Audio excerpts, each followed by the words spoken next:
YouTube, what is up? So welcome this week to the new vlog. You've just witnessed a shoot we've had last week, Monday, Tuesday, Wednesday with the newlyweds. So let's get into it. So since I don't actually have an intro, we're just gonna start. So we've went to the French coast, the Opal coast to be more precise, and there we actually shot like newlywed couple, which are friends of mine, during sunset and in the afternoon when the sun was up really high. You have two possibilities you can do. You can either like shoot up until there's no more light, go home, that's it, or you can actually take strobes with you and use them when you're actually shooting a sunset. So first of all, the gear. What did I take? So with me I took the Nikon D850 and the Fuji X-T1.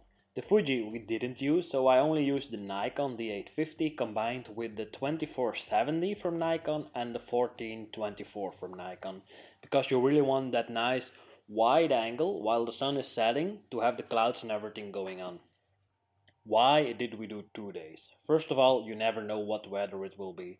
2 days gives you the opportunity to actually fail one day and have a backup day to make sure that you actually can deliver on the promise you've made to the people or the possible clients.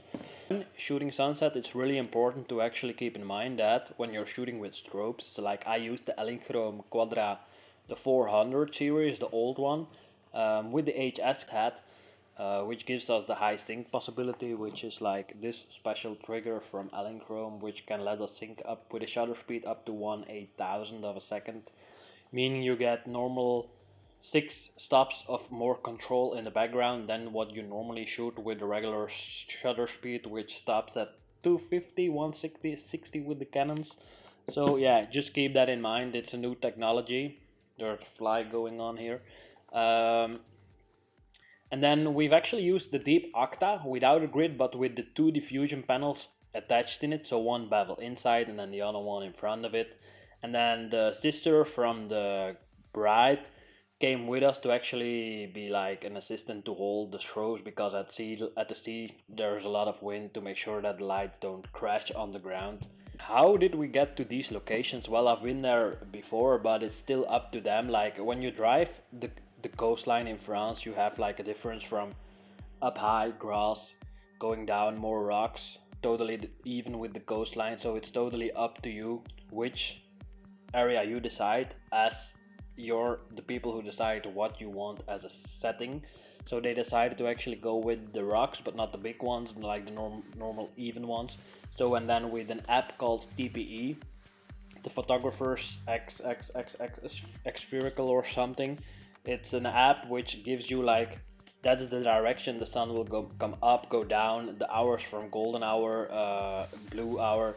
So all those things you can find in that app, which makes it easy to actually plan the shoot up front a bit. When you're shooting the couple, you make sure that you measure first the aperture to make sure that they are lit correctly, and then later on you start opening up the shutter to make sure that you get enough light in to control the background.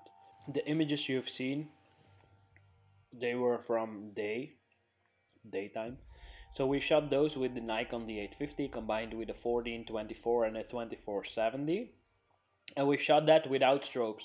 The only thing I've used is like the speed light, the Nikon SB900 attached on top of the camera, to actually give a little bit of fill, a little bit of punch on them, to make sure that we see the blue sky behind them, because if you would shoot it like the camera on you have it measuring, it will go like, hey, listen up, the sky is too dark, we're gonna brighten it up. So you correct it, and then the couple is actually lit properly, but the background will be like totally blown out. So with a little bit of help from the strobe or the flash, you can give a little bit of punch so they are actually more lit.